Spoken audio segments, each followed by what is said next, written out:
This is the weekend edition of iFIBER 1 News, where we present some of the top stories from this week and your weekend weather forecast. And coming up here in the weather department, a look at a very, very cold weekend, some light snow. But we start cold, but we are ending up warm by the end of the 7 days. I'm Roger Adelson. Stay tuned for more of the weekend edition of iFIBER 1 News.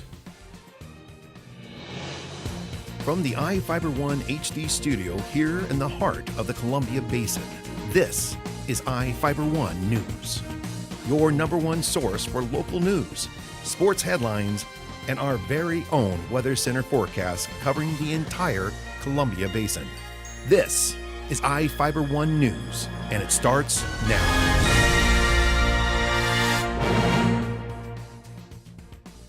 One of our top stories for this week was about the Grant County Sheriff's response to recently heightened gang activity. Here's Cameron Probert with the story. The Grant County Sheriff's Office is starting a gang unit. The new 7-man operation was one of the plans Sheriff Tom Jones revealed during a community forum Wednesday night.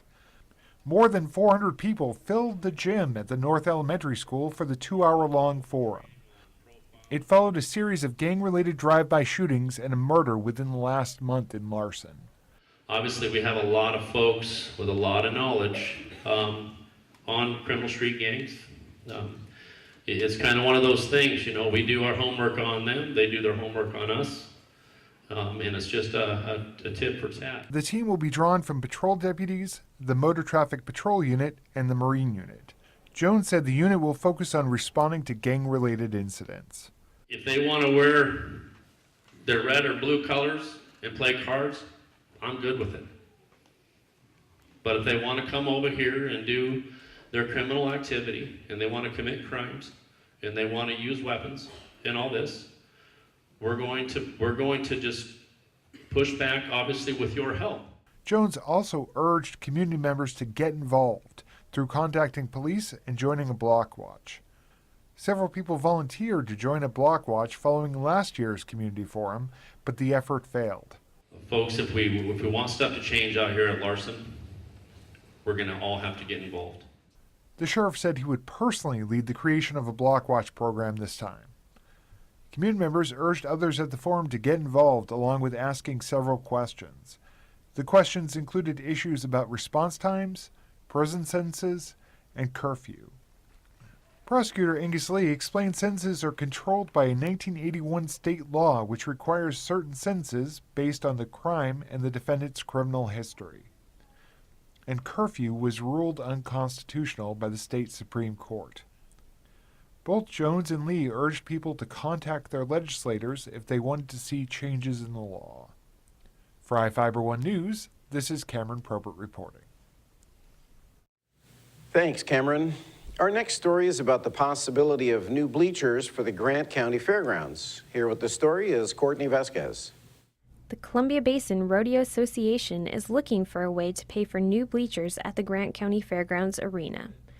After fixing 3 bleachers and eliminating one last year, the county was given 3 years to decide if they wanted to keep repairing them or replace them. This June, the county will have 2 years left to figure out how to fund and replace the bleachers, said the Grant County Fairgrounds manager Jerry Gingrich. The estimated cost for replacing and installing the bleachers is $514,000, said Gingrich. After meeting with State Representative Judy Warnick, Gingrich said there's a possibility for state funds. The group discussed utilizing the arena more often to justify the cost of the bleachers to the public. They tossed around ideas such as monster truck rallies or hosting more demolition derbies throughout the year.